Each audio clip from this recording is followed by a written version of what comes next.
Jana usiseme tu kweli, nilikuwa na mlani kwa daktari, lakini sasa wacha tukae na tuongee tukue tu kwa uwazi.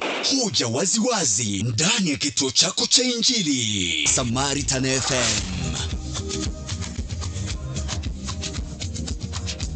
Vizuri sana jamani, unaposikia kitambulisho pale vile unajua kwamba tupo katika hoja kuweza kuimumunya, kuweza kujua inakaa namna gani, mambo yanakwenda vipi. By the way, karibu tena sana. Kuna baadhi wa Kenya ambao wanafuatilia kipindi right now. Asante sana, the likes of Jordan Healing Church pale kiongoza naye Apostle Cedric na wacheki mko nasi. Tunasema good morning Queen Trees, good morning, how are you? Grace to T, I hope you're doing well. Taita Samoi tuko pamoja, Mami Blessing Sabelo wana na Chantel Natasha akiwa Luanda. Alafu kuna mzee Pastor Webo msanii wa Mulwanda anasema kwamba yuko nasi pamoja bampa tu bampa hadi tamati. Thank you so much Jessica. Leo nimekuita Jessica. Hata nimeshangaa sana. Najua hivyo ndio utaitwa ukizeeka. Hakuna. Mambo ya Jesi hayatakuepo. Hakuna. Sasa niwasikie. Niwasikie tu. Sisi ndio tuko. Kwanza wajukuu wako nitawaambia maneno sana. Ambia huyu shosho wenu huyu alisumbua katika ujana wake sana. I was enjoying my time na. Hey. Yaani huyu nyanyeno alisumbua sana. Wanasema kama kuna kitu unafaa kufanya hii miaka yetu, fanya.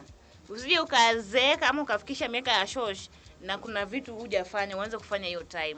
Unaona ni aibu. Anasema mjue Mungu muumba wako wakati wa ujana wako. Na hata kukumbuka ukizeeka. Si ndio? Sasa siwache nikumbuke Mungu. Ukiona Shoshros Amaya anang'aa katika uzee wake, alimkumbuka Mungu kwa ujana wake. Ukiona akina Reverend waking'aa walimkumbuka Mungu. Venye mimi nakumbuka Mungu sasa hivi. Sasa usiseme tu ati kuna mambo inafaa nifanye. Nyanya. Mdomo. Pole basi tarudia. Unajua mimi nataka uwe shosho mzuri. Shosho ambaye atalinda wajukuu. Wakubariki wajukuu. Shosho ambaye atakuwa kulani. Shosho ambaye atakuwa akizungumza kijiji kinasikia. Shosho ambaye hata babu akifariki analinda boma vizuri. Sio shosho ambaye babu amefariki analeta babu mwingine kwa nyumba. Shemoni shosho. Nani shosho unaleta babu mwingine? Na sisi vibaya. Shosho ni kama hakuna. Sasa hiyo ni tabia gani? Unafunza vituku. Okay, mbona mnakazia shosho? Wacha tuende kwa hoja. Watu watadhani ni hii ya shosho ndio hoja tu. Sijapenda. Jessica. Nasema hivi. Yes.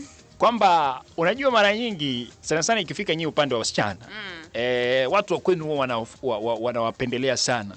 Nasema unajua mtoto wetu amesoma, Jessica wetu mtangazaji, amefanya Radio Samaritan, amekuwa kule Pwani, ndio huyo amefanya kazi sana na vitu kama vile. Sasa ndio hiyo kama jamaa amekuja, ka Joseph kanakuja kulipa mahari. Hapo ka Joseph.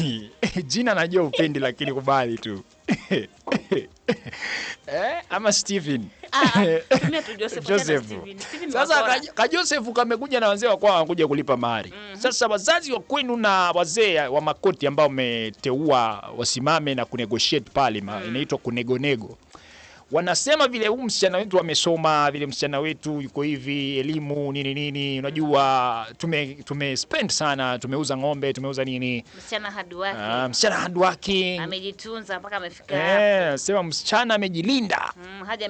Haja misbehave kwa maisha yake na vitu kama vile.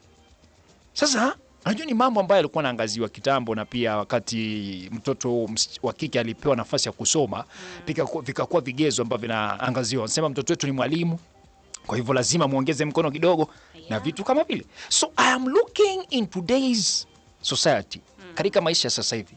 Je, kiwango cha elimu siku hizi bado kina usemi mkubwa kabisa katika kiwango ambacho mtu atatoa kama mahari? Not really. Like kwa sababu Jesse wewe umesoma, umefika university, na mimi ka Joseph nakuja nyumbani kwenu kuitisha a hand in marriage. Je, watu wa kwenu watanipin down kwa sababu ya kisomo chako, niambie lazima nifikishe maximum ya kitu fulani, ama nowadays atuangazii mambo? It is not possible sababu, or maybe I may say nowadays people don't look or don't focus so much on the education level of maybe their daughter or something, because huyu msichana amesoma, chances are she will not end up na mtu ambaye hajasoma. Unaona? 99% chances are ataolewa na mtu ama atachumbiwa na mtu ambaye amesoma. Wewe hivyo umesoma. I'm very sure uweze ndo katafuta msichana ambaye hajasoma. Utakuwa na msichana ni unashtuka nini? Mungu ndiye anakutanisha watu. Kwani wataniletea tu kingine hapo nini? Lakini kazuri. Hiyo kushtuka mashtuka. I have to look into that matter. I'll have to. Jua mimi hautaniaibisha hapa. So sitaki kutembea na maibu zikinifuata kwa mgongo. You can imagine you have so much to that level in umesoma. Okay, nyinyi mnataka muni trade because maybe you mmesomesha or something. This Joseph pia si amesomeshwa na wazazi wake. Amesomeshwa pia. And maybe hata yako na masters, mimi niko na degree peke yake. Yes. So hiyo hata haitabadilisha anything. Kujeni na possible solutions or come up with something tangible or something ambayo ina make sense yenye mtu akiangalia anasema yenyewe hapa itabidi tumeongeza mkono. Unaona? Mtu labda msichana amefikisha maybe 27 28 years. Amejitunza kabisa, hana mtoto, hajaifikiria, hajailetea wazazi kijana mwingine waambie sasa huyu, ama hajaipatikana kwa any scandal ya kijinga. Unaona? Amejitunza to that level yenyewe mpaka wakati Mungu atasema haya, huu ndo muda wako wa kufanya nini, wa kupata mume wako. Lakini mkianza kutumia mambo na kisomo, mnapotea. Kwa hivyo unahisi siku hizi like kisomo hakiangaziwi sana hasa ikifika hapo mahali pa negotiations hapo na pale. Sio kusema binti yetu amesoma amefika university ama ni daktari mwalimu asema hiyo haita determine kiwango ambacho atatoa. It will not. So nini kina determine? Umesema tangible issues. Yeah. Okay. Come up with some tangible nini zenye mtu akiangalia. I feel we should look like our wazazi, they are giving you a jewel.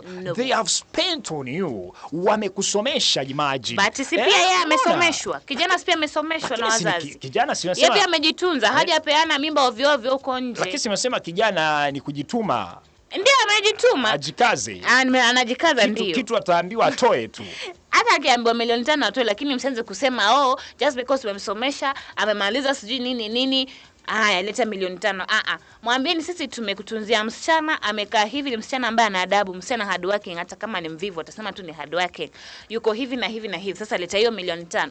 Uanze anza kusema sijui tumemsomesha nini, sababu hata yule kijana pia wazazi wako wamemsomesha, watasema hata sisi tumesomesha kijana wetu, kwa hivyo punguzeni hiyo mahari. Lakini unajua masomo ya mtoto mwanamke changamoto nyingi si haba. Kwa hivyo mtoto mwanamke akisoma na upate kwamba ametia fora, amepiga hatua pale, ni mtu ambaye amefocus kwa career yake, ni mtu ambaye anajua kila anacho. Ni wangapi wameenda university wajamaliza, wametoka kule na certificate zile zingine ambazo wanazijua na vitu kama vile. Lakini sasa mtoto wa wenyewe amejikinga vizuri, hajafanya chochote kile. Nahisi wazazi wanafua jivunie masomo na pia ni kama asante tu kurudisha kwa heshima nzuri na taadhima ambazo binti amezionyesha na kujidhihirisha katika maisha yake. Kwa hivyo they should boost with something. Bwana binti yetu amefika university, kwa hivyo it's high time wazazi waache kutumia watoto wasichana kama kitega uchumi. Sababu ukianza kuniambia kwamba sasa wewe unaongea wazazi wote msikilize hii. Unasema wafutilize mbali. Waache kutumia watoto wasichana. Watoe hiyo kitu. Watoe. Watu tukao tunakutana tu naambiana. Chukua wewe songa mbele. Tumekubaliana. Nahisi tuishi na wewe. Twende. Ati nahisi tuishi na wewe. Nahisi moyo wangu unakutaka. Twende. Twende tuishi. Tunaanza kwani nini? Like there is no way utakuwa umeka msichana hapo. Wewe akili yako inasema yani hata asipoolewa anakubo because you're waiting for that mahari to come. Unaona? Imekuwa ni lazima yani uwe na pesa hizo ama chochote kile. Hii kitu ya mahari hata itolewe tu. Usiende huko. Itolewe tu. Tuko kwa kiwango cha elimu. Kina usemi karika kiwango ambacho atatoa ndugu yetu ama hakina usemi. Umesema kwamba tusiangalie hilo. Tuangalie tangible issues. Yes. Sawa sawa. Na sijui msikilizaji wewe unasemaje kuhusiana na swala hili husika. Je, kiwango cha elimu siku hizi bado kina usemi katika kiwango ambacho mtu anachotoa kama mahari ili amchukue msichana wa watu? Bado tunaangazia ama inapaswa tuangazie ama tusiangazie? Sababu yako ni gani? Nambari yetu iko wazi kabisa, uweze kuzungumza nasi utuambie wewe unahisi namna gani. Hebu wape 0768946252 0768946252. Yes, waweza pia tutafuta pale katika mtandao wetu wa Facebook 88.3 FM, waweza zungumza nasi. Alafu pia katika YouTube The Samaritan Media waweza kututazama moja kwa moja na inakuwa baraka tena zaidi. Samaritan Radio, hello. Bwana Yesu asifiwe. Delvis na Jesse. Amina. Habari ya asubuhi. Nzuri. Shekwa alikwema, tumeamuka, ni shukrani kwa Mungu. Amina. Mimi nasema hivi. Yes. Tusichukue watoto kiteka uchumi. Aha. Both side wamekaramika. Ndio. Kijana wamesomesha. Yes. Msichana wamesomesha. Cha muhimu ni kukaa pamoja, muelewane. Aha. Mkishaelewana, kila mtu aligaramika. Naam. Mkishaelewana basi msichana achukuliwe na muwaombee maisha mema. Sababu ukisema msichana wangu nilisomesha mpaka university, hata mimi nilisomesha kijana wangu mpaka university. Hey, tit for tat. Sasa ni maelewano tu hapo. Mimi naona tu ni kuelewana. Usichukue watoto uweke ati ni gharama unataka ufaidike kutoka kwao, ni kuwaombea maisha. Kwa hivyo siku hizi hii vitu ya kuuza wasichana ndio inafanya ndoa haidumu. Kwa hivyo sababu msichana umenunuliwa. Haujaenda kuoleka but umenunuliwa kutoka kwenu. Ni hayo tu, Delvis. Asante, barikiwa sana mama. Have a beautiful day, this beautiful morning. Haya, umemsikia pale?